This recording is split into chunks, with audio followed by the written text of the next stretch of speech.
the internet's only gaming podcast, the Super BS Gamescast, a podcast about video games mostly.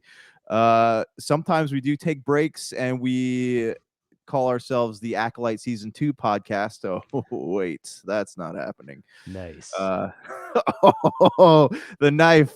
It's in there and it's too soon. All the 5 Acolyte fans that listen to this podcast, the whole listenership is so angry right now, they just canceled their subscription. Oh, Okay. The knife was actually watching it the entire series. Yeah, my couch is full of knives. Okay, so today I'm joined here by the lovable baby boy, little boy, Brank. Back from the day, ready to break some bread. Heck yeah. Yeah, and a man that needs no introduction, Gerald Glassford of the Pop Culture Cosmos, Lakers Fast Break, and he probably has more podcasting hours put in than all of us combined, minus him, obviously. And I'm just a young adult, what do you call it, like a taut young man? Remember you use that terminology. And you're a taut young man. I mean, we did call you despised one, but we will go back to the taut young man for today. Jank, but in the professional world, I'm known as Josh the Great, as you can actually, this is not going to be video, but yeah, I'm Josh the Great. So as you can imagine, when you're imagining us talk and you could see our names below, that's what you can imagine right there. Yeah, just imagine this as a video podcast, and you'll understand all of it. Anyways, today is actually we're going to be joined later, hopefully by one more person, but today's a special day. It's we're going to be talking about our favorite gaming memories. All of us have those memories that define our history as gamers, and I want to know what your guys' memories are, like things you look back on in your career as a gamer and you think like, man, that was good, or man, that was awful. But we're gonna go around and share some things. I got one that I want to start with. All right. So you guys obviously remember Fry's Electronics. Yes. Right? Okay. I used to, that was so like does Jordan Peele. Jordan. I actually don't know that reference. What happened with Jordan Peele and Fry's Electronics? Watch Nope. Oh, okay. Oh, okay. That's right. Fry's had already closed down essentially, and was just a skeleton, I think, just online by the time that he got a hold of it. But he was able to go ahead and get access to a Fry's store, Fry's van, and yeah, that's the last, I think, memory of Fry's in any kind of real existence before they finally went.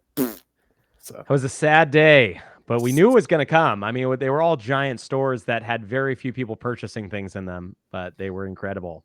It was crazy though. Like when we were kids, I remember going to Fry's and it was packed. Like especially on like a Thursday or Friday night, like there was a ton of people in there.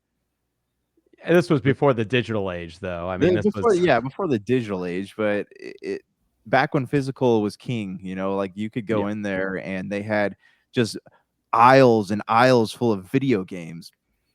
I remember being a PlayStation. I used to go ahead and be a PlayStation rep at one point in time, and I'd work Best Buys and also Fry's. And going to Fry's, they would have the PlayStations all on pallets. They'd have them right there in the middle of the store, and I would just be using my Move controller right around holiday time, just showing everybody about the Move controller and how fun it was, and they would just go flying off the shelves, just flying off that pallet, just people grabbing left and right those PlayStation. But it was the PlayStation 3s, just before PlayStation 4, really. So yeah, it was good times. It just a unique experience was Fry's. Yeah, what's funny is like working at Best Buy, they had PlayStation 3s on pallets also, and they would always they did sell out really quick. But I think a lot of people, as we've talked about before, were not too fond of their PlayStation 3s eventually. So yeah, the dark ages for Sony. Now they're worth something, especially the early ones. If you got the a 60 gig, I know. I wish I wouldn't have gotten rid of mine for nothing, because it was actually worth quite a bit because it has all the backwards compatibility. Yep. It's so great. But it's such a garbagely put together console. I mean, I know I'm using garbage as a adjective, but it was such a terribly put together console. Like mine had the thermal paste inside melted after playing Resistance 2 for too long, and nobody could put it back together for me. So it just basically became a paperweight. It's a heavy paperweight. I know. Anyway, sorry, I digress. Fry's Electronics, I had been looking for forever for Spyro the Dragon, because you guys remember that game came out. PlayStation 1 is like $40. It originally appeared on a demo disc for PlayStation Magazine. So I played it and I was like, I really want to play this. I think I was 6th or 7th grade when that came out. But I remember going to Target because my mom was like, okay, well, it was a birthday present. So we went to Target to look for Spyro the Dragon. Completely sold out. We went to Toys R Us looking for Spyro the Dragon. Completely sold out. Then we finally went down to Fry's because like my mom was like, oh, hey, they sell video games. And I walk in there and I remember seeing like, they had the fountains and the big arches in there, the aisles of video games. They had everything. Like they had a whole, I've never seen that many PlayStation games in one place in my life. And you could go down. I remember seeing like Final Fantasy 7, Final Fantasy Anthology. They had seeing their Legend of Legaia, like all the big RPGs they carried in stock. And I remember getting to the place where Spyro was, and they had one copy left.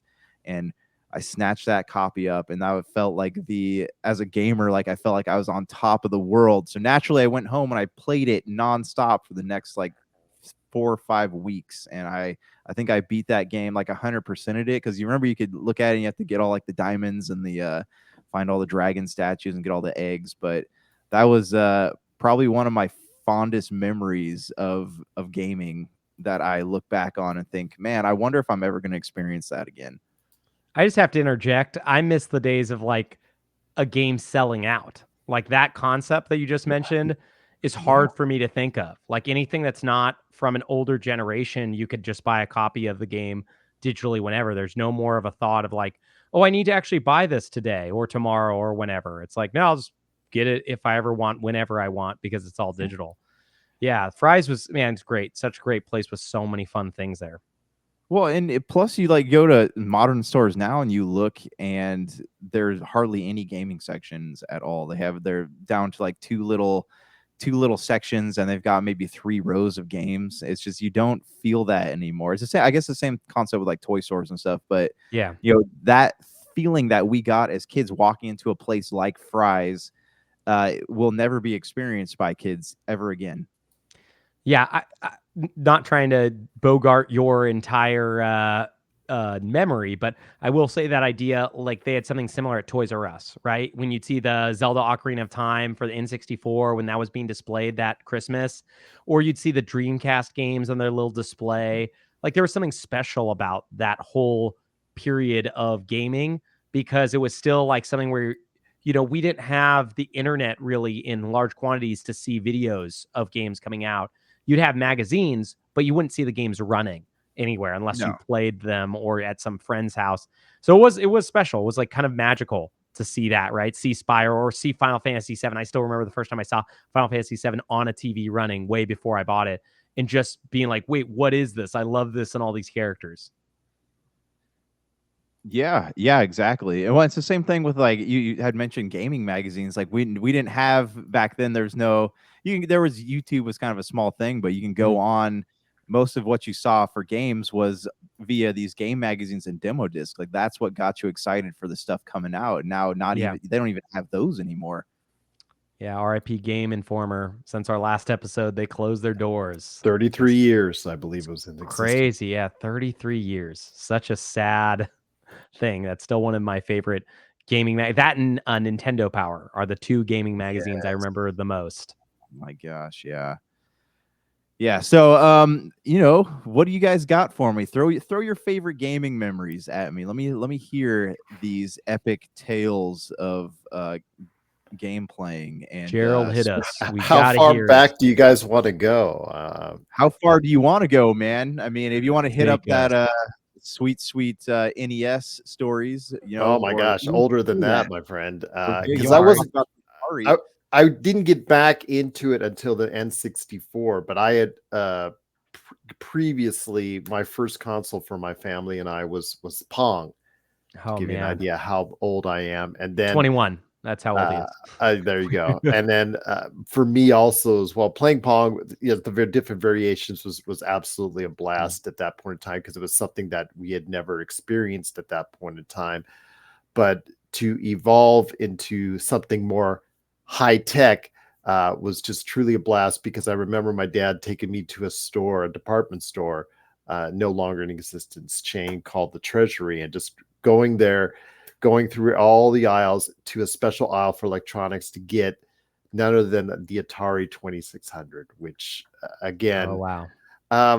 To collectors out there, I'm just, it saddens me to see how worthless it is, despite the fact that it is so historic in the pantheon of video games. But yeah, getting that was, I know that everybody talks about getting the N64 or the NES on Christmas, and you have those videos, you see those home films of the kids just, I got Nintendo. For me, that was my Nintendo moment, getting that Atari 2600 and just taking it home and playing with it, because I thought it was just incredible, just being able to experience like that. I had already gotten into the arcades by that time, and that was just something that I could bring that experience home. And yeah, I was heavy into gaming on both at home and at the arcades. And it was just fantastic in doing so. And I'll tell you what, I wouldn't trade it for anything. I understand that we, the world does not look back on the Atari 2600 very kindly or very fondly, because it did lead to the video game crash of 1983. But I will say, for me, that period of time in the early 80s was absolutely wonderful time, and experiencing it both from a stand-up arcade style to the coffee tables that had just started coming out, to actually going ahead and playing it at home, was just absolutely a lot of fun. Just truly a blast.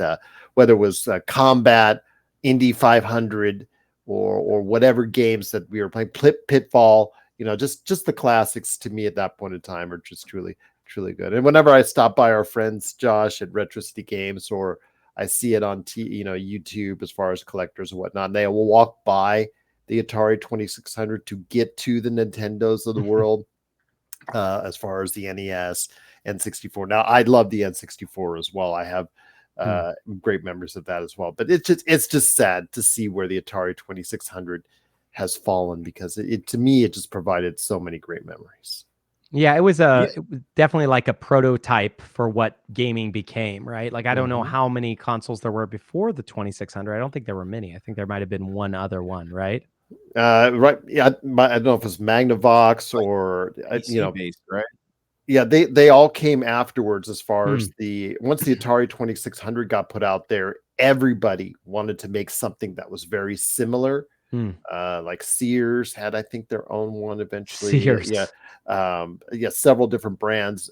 And then, of course, it evolved into Intellivision, ColecoVision. Yep. I think ColecoVision was very underrated, by the way. Just absolutely just fantastic gaming memories that time. It was just sad to see that, the big I'm hoping it's not a precursor for what may yet be to come in our video gaming world. I don't think it will be, but that crash where all of a sudden one day there are all these different gaming consoles and video games are such a major part of the toy area, and then the next day it was gone. And just because the fact that they just wanted nothing more, these retailers, to do with it once the bottom dropped out of it for a little while. 10 years from now, they're going to find a landfill in New Mexico, and it's going to be filled with copies of Madden in there. Which year? There probably already is multiple landfills in Mexico filled with copies of Madden, depending on the years. Or Best Buy last week. Well, Best Buy last week, it was only worth $10. So, and that was last year's Madden, not even like 6 years ago or 3 years ago or 2 years. No, I mean, games definitely is the physical game media as a whole, especially this generation, is worthless, right? Like, I can't even think of a single game that was printed in mass quantities that has any value. The ones that were printed by like small boutiques, like I Am 8-Bit, Limited Run Games, they may gain value because they're printing small copies or small groups of it, right? Like small amounts, quantities. But yeah, overall, these Madden, Call of Duty, none of them are going to hold value. If they're worth No. pennies, that will be amazing, right? So I think Yeah. since you guys have given memories, I want to give one of my favorite memories that I remember for gaming. And this isn't like too far ago. This was actually kind of more recent than both of your memories. Was the year that Skyrim came out. I was living in Asia at the time, and it was illegal to buy games where I was in China. Like, they weren't allowed to sell it. So I had to buy a copy of Skyrim from Hong Kong and ship it over, and it took about a month and a half. And I remember when it came over, I had a break from the school where I taught at, and I played probably 100 hours of Skyrim in about a week and a half to 2 weeks. I think, if I remember correctly, I finished the entire game, like did all of the guilds plus all the main quests, and got 100% of the achievements at the time. And that was Did you find just such. Left Maid? I found all the Lusty Argonian mates every Oh, volume, yeah. okay? And I read them all. But no, it's there is something special about that game at that time specifically, because even though we had had Oblivion and Morrowind, and there had been other games that had done similar things, there was nothing on the scale of what Skyrim was. That was like this giant AAA RPG, and like, growing up, RPGs were nerdy, right? They were the same as anime. They were the same as these things. Like, you don't want to talk about RPGs. If you play games, you play a sports game or maybe a shooting game, right? Otherwise, you don't even really want to talk about gaming in general. But it was big, right? It was, I know that Gerald's a fan of Mass Effect. It was of that era, right? Where these RPGs were coming out that were massive, that you would see Super Bowl ads. And Skyrim was the first one where I remember 11, 11, 11. They called their shot and they nailed it. Unlike Starfield, they did the exact thing they set out to do. And I'll never forget just that, like, gaming bliss. I've experienced it a few times in my life, but just that idea where it's like, oh yeah, I used to do other things. Now I just play Skyrim and like barely take care of myself. And now you can experience it, Skyrim, on everything, including probably your vacuum. Yeah, Alexa and refrigerator. Isn't it funny how they took what was a phenomenal game at the time, and then they essentially beat it to death in front of you by releasing it?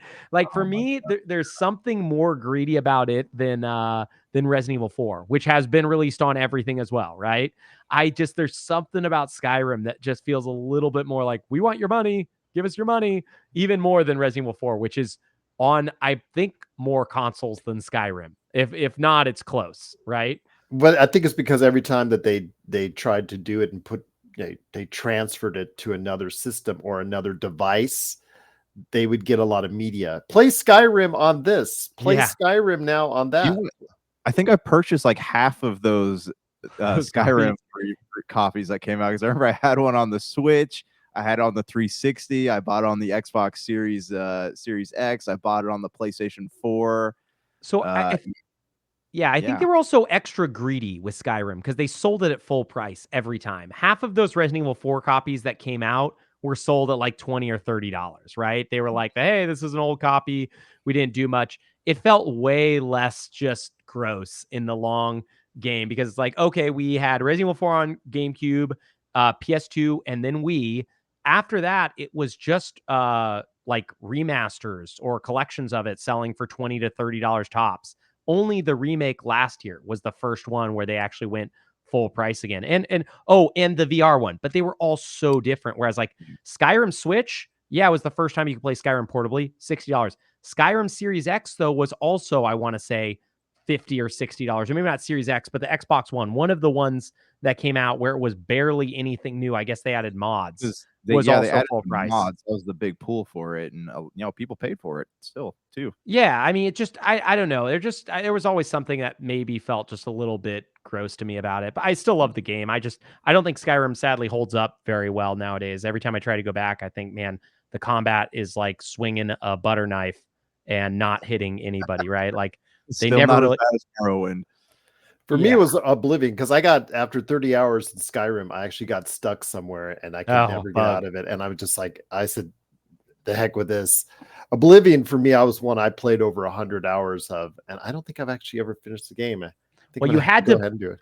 you had to do the Oblivion gates first. That was the worst part of that game. Yes. If you didn't do that, they did the level scaling, so you actually couldn't beat the game because all the monsters in the Oblivion gates would be too hard. So I I did the same sprinted through thing. I so many of those gates. God, yeah, see now I will pay more. I said this the other day. I will pay Phil Spencer more if they actually the rumors were true, whatever was in the notes from the during the trial, and that there will be a remaster of Oblivion. He's got my money for it. if they do a full remake, I'll pay $60. If it's a remaster, it needs to be like $30 tops. It's going to come to Game Pass, so at least, that will be Yeah. good, right? Unless they change their model, so it's like, okay, well, whatever. And then if it's got mods and stuff, maybe you can do it for 40 or 50, but I do think they need to be careful if they're not going to do a full graphics overhaul, especially because I don't know if these games will come to fruition, but like Sky Oblivion, the mod that somebody's making, that's essentially Oblivion in an up-res Skyrim engine. These already exist, kind of like Fallout London just came out for Fallout 4. There's stuff for people if you want to play on PC. I think a lot of us enjoy consoles because there's an ease of use to it. You don't have to worry about like all the difficulties setting it up. But yeah, Or paying to upgrade to like your video card. oh yeah, or your CPU, right? Or yeah. like, why is my problem here? Like, what's this? That's the worst part about PC. That's why I've stayed away from most PC stuff is because which one do you need to upgrade, right? And if you upgrade all of it, it's $2,000. It's definitely not the price of a single console, You're paying that on top of the cost of the game itself. What's funny is that you mentioned Skyrim. So when Skyrim came out, I was at a point in my life where I didn't have a lot going on. Wasn't married, didn't have kids. I worked at Best Buy. I had 2 or 3 days off a week, and I just sit at home and I would play ridiculous amounts of Skyrim. I think I put a good 180 hours into that game by the time I was done. But that was the first game I think I'd ever played that fully immersed me into that world. Like when you turned on Skyrim and you looked at that screen, wherever you were, whether you were at what was it, the White March or whatever it was, and the doing the little the side quests and all that, you were there. Like nothing else existed outside of Skyrim. that. Outside Skyrim of was life. Yeah, and they just had so many and you'd be walking around. There's so many dungeons that just lead to nowhere. Like, oh, what is this? There's a staircase here. Let me go down there. And then 8 hours later, you finally emerge back into the sunlight because this went underground under half the map of the world. And just think about how good that theme is, right? Like that guy sadly got canceled. So it's like, we will probably not get another theme as good as that Skyrim theme. I mean, that's a theme that's so good that my wife, who doesn't even like video games, likes that song. She actually listens. That's the Dovahkiin song. Right. And it's just incredibly good. Iconic. Yeah. Even today, I still look. I haven't played a game like that since Skyrim came out. And I sit there thinking every time a new game comes out that's an RPG or looks like Skyrim, I keep wondering, is this going to be the next Skyrim? And there's nothing has been released like that since Skyrim came out. Yeah, I mean, there's been for me the closest thing I've spent that much time with was Tears of the Kingdom last year. I mean, I put 160 hours into that game within 3 or 4 weeks. But I mean, there are very few things in life I think that were as defining at that moment. I mean, but I'll be real. There was so many cool things coming out within those 2 years. We had Skyrim, we had BioShock Infinite, we had Grand Theft Auto 5. I mean, it was Mass Effect 3 came out the spring after. It was like a murderer's row of just incredible content coming out all the time. This is not trying to derail us from moments and memories, but the sad thing for me when I think of Skyrim, and I think one of the reasons why I still think of it as a memory is that's back before games took 6-7 years to make. Even though we'll get these moments where we're going to get a lot of good games at a time, like last year and the year before, very few of those games are coming from similar studios, right? Like that was still at that time where you could see a Halo game could come out every year or every other year, right? Like we had Halo 3, ODST, Reach, and 4 within 5 years? Was it 5 or 6 years? Yeah. And now we've had in 10 years since we've had 2 games. 2 games, yeah. Yeah, that's crazy because it's the cost and production time and back then they didn't really care about studio crunch or whatever the devs complain about now. And not that they don't have the right to complain about that. No, they should be able to complain, but it stinks that in the end, the whole gaming industry has changed so much that, because I do think, as somebody who's done art projects, I do think some people like to crunch. When I do an art project, I I definitely know that, like, I get it's different because it's somebody's job, but I know that probably a lot of these people chose gaming because they wanted to make a game, because they want to be creative. And yeah, that's probably harder as you get older. And it's probably harder if you get more responsibilities, but I'm sure there's a handful of people who would like to crunch if they can, you Yeah, know? it's I when think you're if it's an option, it's, alive. Yeah. yeah, it's not a big deal. All right, so I got another one for you. Right, I was waiting for Big Dog, but he's having computer issues. He said he can't get on tonight, so Okay, no worries. I'm just gonna throw it out there. All right, Gears. Do you guys okay? Back? What was it like? I think we were a couple years out of high school when this happened, but there was like a barrage of horde modes coming out on games. You know, you had Halo ODST had the what do you call it? It wasn't Firefight, Horde, but honestly, Fire- Gears was first. Gears was of War 2. was yeah, it? Gears Yeah. of War 2 was the Two. first horde Yes. mode. Okay. All right. Yeah. So Gears of War 2, me and Big Dog and my brother. All right. We played. There was an achievement. So we played a lot of the horde mode. Like every night we were playing hordes. But there's an achievement for surviving 99 rounds of horde. And so one day, none of us had work. We were all off. We're like, you know what? Let's sit here and let's do this. All right. So we sat there and we played horde.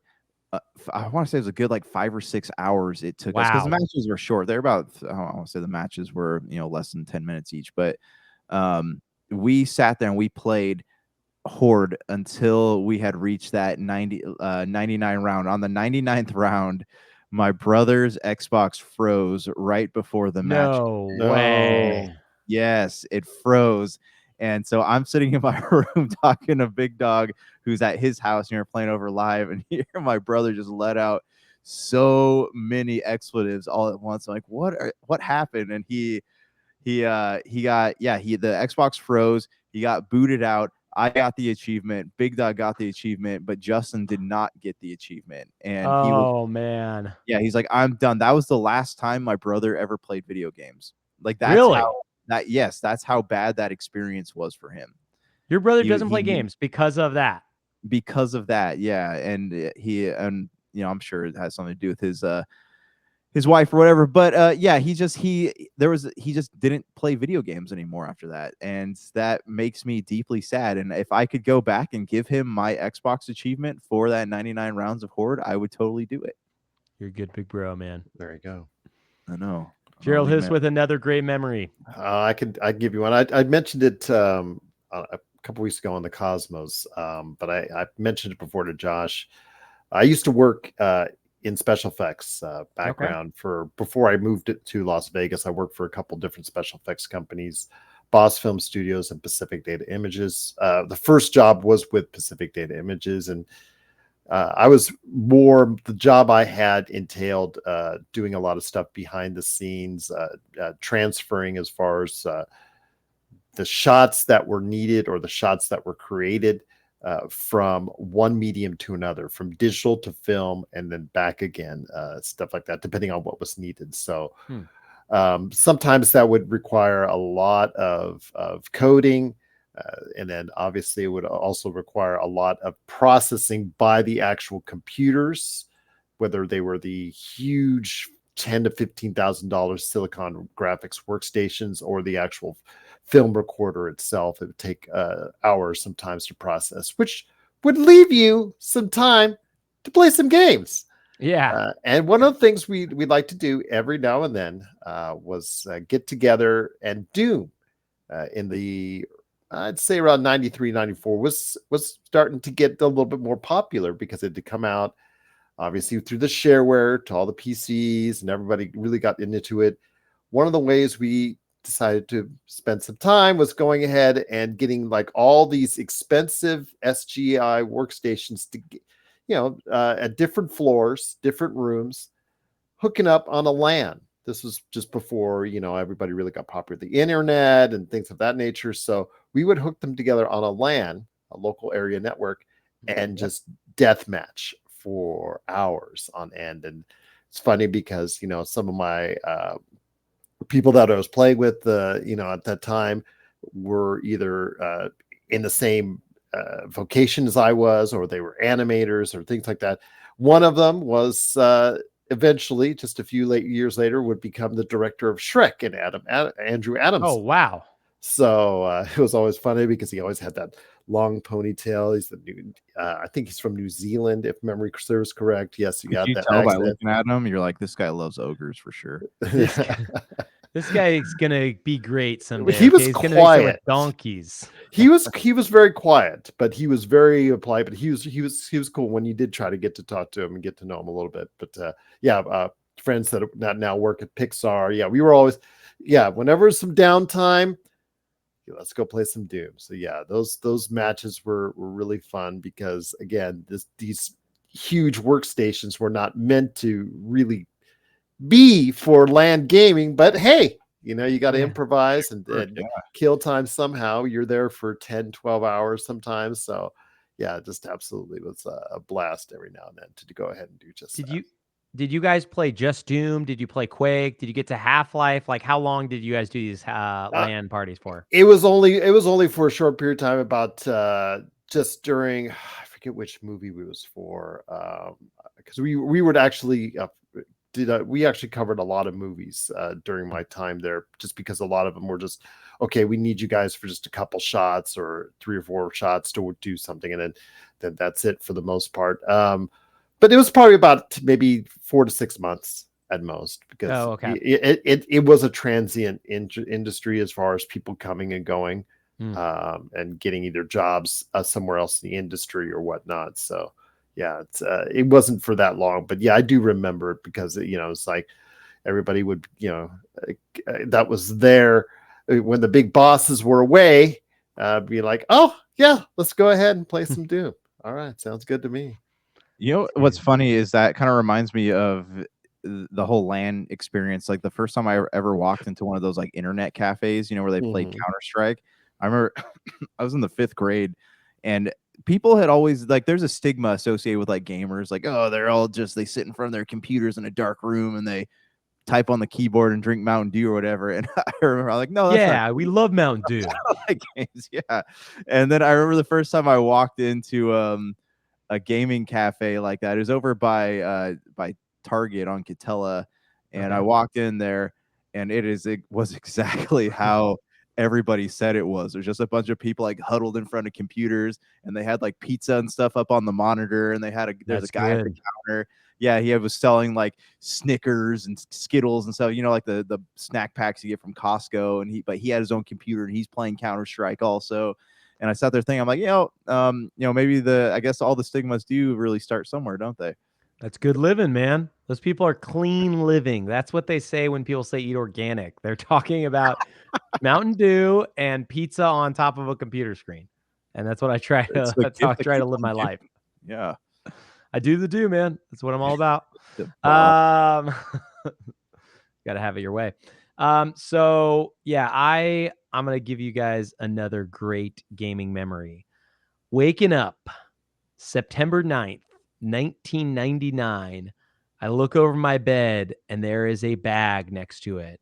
Oh, what's inside that bag? An orange box. And if you know what day this is, it is the day that the Sega Dreamcast was sold in the US. And I had one of the first copies of that thing with the Sonic Adventure and the Sega Bass Fishing, which were the 2 games I had with the fishing rod, the digital fishing rod. If you play that game, it was honestly, I still have so many good memories of the Dreamcast. I think because I got it at launch, it was the first console I had ever received at launch at that point. I think I didn't get another one till probably honestly just recently, probably the Xbox Series X and PS5 and Xbox One around then. Before that, I got most consoles either for birthdays or Christmases or, after they came out when they went on a small discounted sale. Switch was the first one I really remember, waiting outside for. But yeah, Sega Dreamcast, it was so much fun. And I still think about Shenmue and Power Stone and Phantasy Star Online and all of the great titles that poor, sad Death to Sega console that only had a year and a half on market. I don't understand why people hated that console so much. Like, I thought that it was actually pretty cool. PlayStation had the mind share at that time. I mean, it was right before the PS2 came out. The PlayStation 1 was in its heyday, and the Nintendo has always had Nintendo fans, right? So it's like, where's the place for Sega? And they also had burned so many bridges. I mean, Sega did an Xbox One, right? Sega Saturn was something that people reviled. They released it at a conference, so all of the stores couldn't get it in stock. So a lot of people were angry at them. It was $500, where I want to say the PlayStation 1 came out at like $300 or something. It was like a huge price difference. So yeah, nobody cared about the Saturn, and that was 4 years of Sega. I want to say that was 95 to 99 was what Sega was doing. So it's really hard to recover. I mean, we're seeing that literally with Microsoft, one of the richest companies on the planet, and the Xbox, right? It is hard to recover when you make a big mistake. Sony somehow did it, and I think it's only because they had two insanely popular consoles beforehand. I think it was Yeah. only because the PS1, the PS2. Otherwise, I think they would have the PS3 would have been their death as well. Yeah. So it's the Sony had actually, that was kind of the PlayStation coming out was kind of like a slap to the face to Sega, because remember Sony had gone to Sega before the PlayStation. Nintendo. They went to Sega too. They went to Sega and Sega turned them down. They went to Nintendo and Nintendo turned them down. And then they put this console out on the market because everyone's like, no, disc-based games, that's crazy. And all of a sudden, boom, it started an entire thing. And I can confidently say it changed the landscape of gaming forever. Yeah, Sega also, you have to remember, made so many crazy decisions, right? Like the Sega Genesis had a CD add-on as well as a 32X add-on, which I don't totally know how that worked, where you would add them to the console. Like they were doing stuff. What? It added pixels, the 32X. You put it in and it added pixels to. But it's just, I mean, you think about like that at that time, that was hard to sell, right? Like think about the Sonic and Knuckles cartridge where you would put that and you'd put other cartridges in it.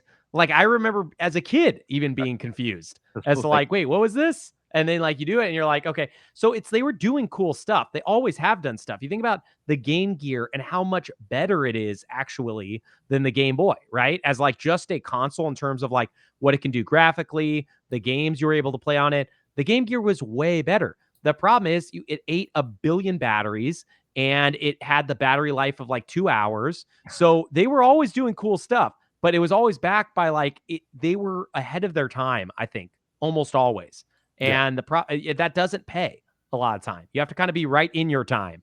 You're right. Trends, like think about the Xbox One again. Like think about ahead of your time, right? All digital future, family sharing, all the things that we now come to expect in games. Everybody said no way when they announced that stuff, right? They're like, oh, you can't have, your games are going to be one-time use. People aren't going to like this. But they had a plan to let you share games with 10 family members. Like that was insane. And obviously, nobody liked that because in all digital future, we weren't ready for digital at that time. Sony killed it by just passing a PlayStation game back and forth to themselves, saying this is how you share games. Right. And that was it. I mean, they already had all the fans from PS3 and PS2 and PS1. So all they needed to do was piss off all the people who just wanted to go to Walmart and Target to buy a game. And that's exactly what they did. And they did. Yeah. Yeah. Success. All right. I got one for you. So after the original Xbox came out, like I got that as a graduation present in middle school. And I remember, so I graduated 8th grade, went home, we got that graduation party, and sitting on the table, there's the original Xbox with Halo, copy of Halo next to it. After that, I kind of fell out of games for a little bit. I don't know. I don't remember why at the moment, but I just remember there was like a gap there and I didn't play anything else. Like I played a few things on the Xbox, and I did obviously like through the LAN party phases and all that, but I didn't buy anything. There weren't any games that I remember playing that I was like, oh, that's really memorable for me. And then the 360 came out and everyone kept recommending Mass Effect to me. All right, and Gerald, I know you're a fan. Everyone kept saying, you got to play Mass Effect. It's amazing. You got to play Mass Effect. But to me, like when people recommend things to me over and over again, I'm like, I get annoyed and I don't want to do it. Same thing. That's like why TV shows. Yeah, it's the reason I've never watched Breaking Bad, and I know people love that show. And one day I will watch it. But it's great. Yeah. So finally, I picked up Mass Effect, and the game just like it blew me away. I sat down in the morning to play it, and I don't think I like re-emerged from my bedroom. Well, I came out to get food and go to the bathroom, obviously, but I don't think I like reemerged, like take a breath of fresh air till about 9 o'clock at night that day. And I had like my beard had magically grown in that time. Santa Claus, you Santa Claus yourself. Yeah, it felt like I'd been in there for years, and I just walked out, and I'm like, wow, that was they're right about that, because just that opening, there's the opening scene, you get thrown into that firefight on that planet, and then they almost force you to interact with literally everything in the Citadel before you are able to move on with the game. Remember, you have to go explore all the stuff, talk to all the aliens.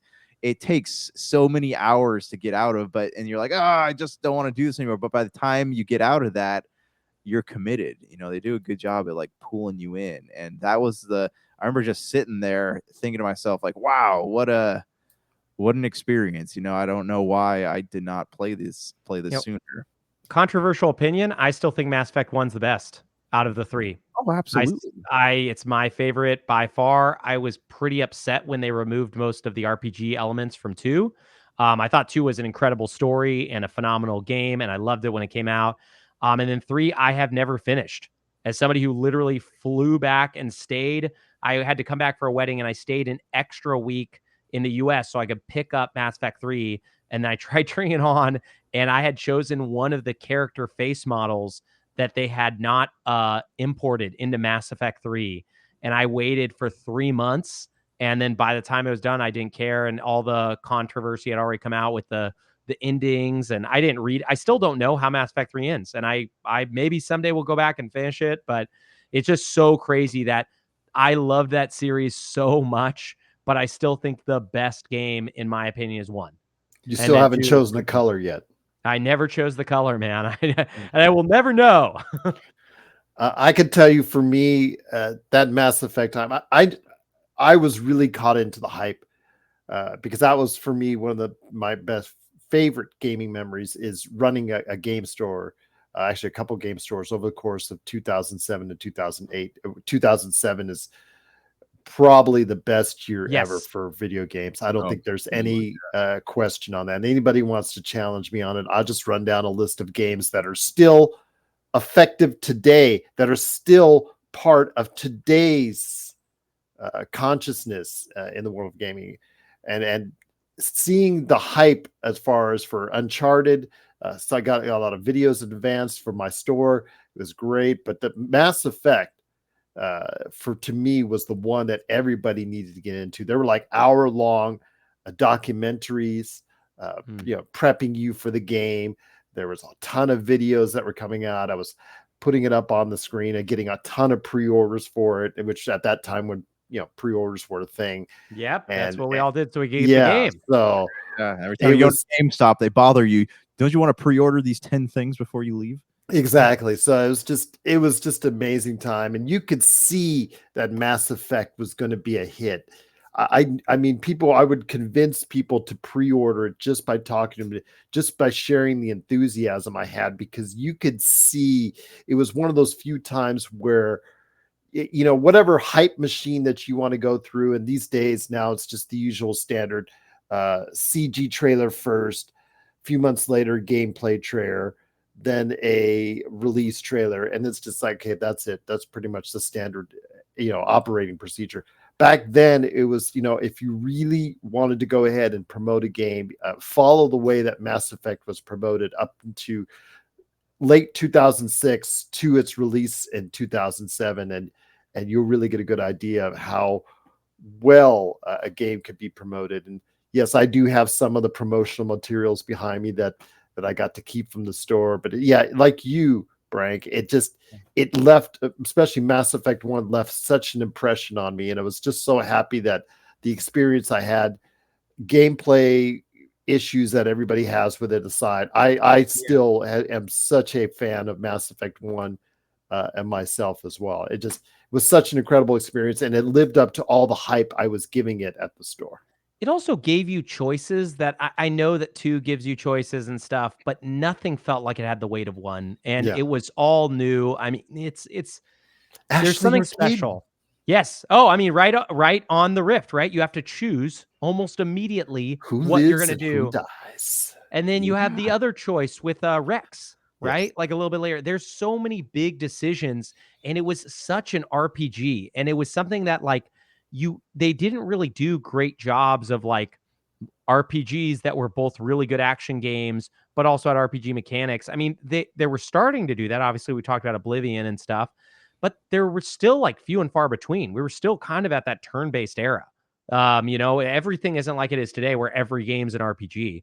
So it was pretty impressive to be able to see that and stuff. But Yeah, well, that was also the first time I ever experienced the romance in the game. Like you actually got achievements for like romancing people within. I'd never ever come across anything like that in a game before, and so that kind of I would say I could say with confidence that actually shaped a lot of the games that are coming out in the 2020s. And your life. It shaped who you married. It's shaped everything you've done. I mean, did. it's Before I you married a spree, I was like, okay, what side quest do I need to do to make this official?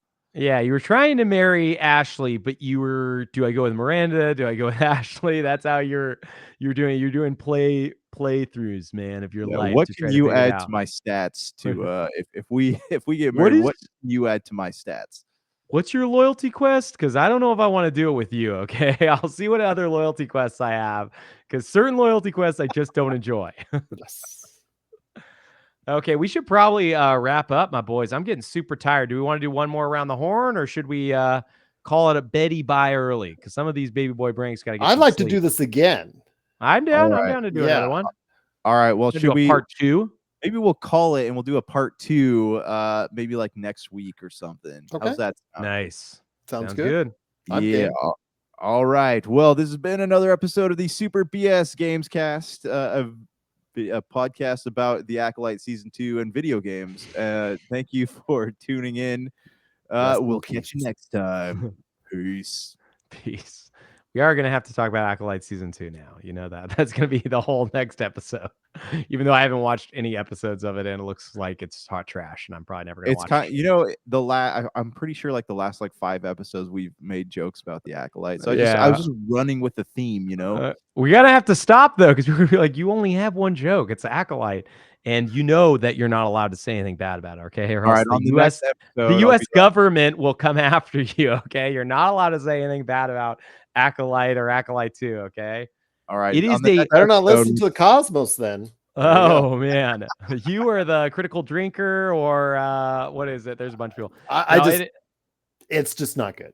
I've heard it's bad. I'm just joking. I've just heard that also like there is a lot of people that don't want you to say it's bad on the internet, which because of the world we live in, but all those people suck. I wish they would have.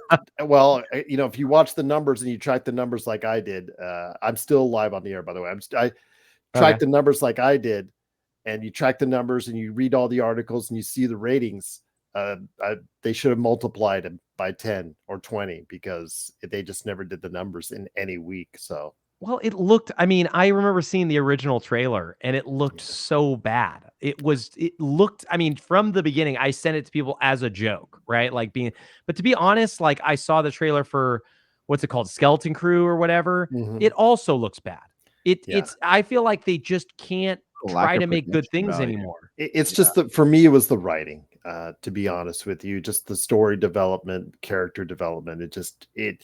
I don't care about all those stuff. Why other people have opinions on hating it automatically. I didn't hate it automatically. I was, hoping to go in there and be surprised about this show set in the High Republic era. And it disappointed me. And I've talked to Josh about that before he went on his leave about how bad it was. And, when you have your third episode repeated from a different vantage point later on in the series, and both are just absolutely terrible.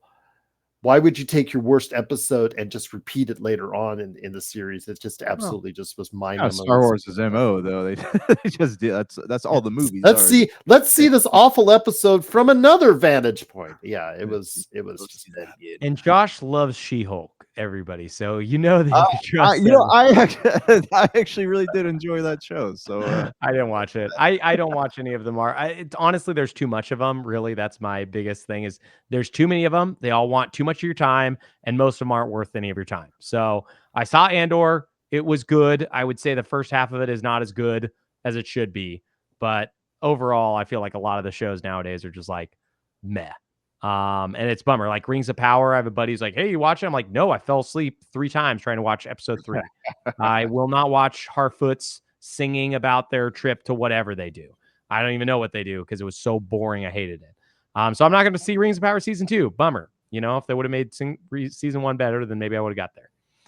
But we'll talk about that more on our next nostalgic gaming memories. Yeah. All right. So are we keeping that? Do we No, get rid of this section. You can have this live on this thing. It's up to you guys because I'm still live on the air, and I'm going to end it whenever you guys tell me to. Well, just in case, let me just say, all right, thanks for tuning into the Super BS Gamescast. I'll see you guys later.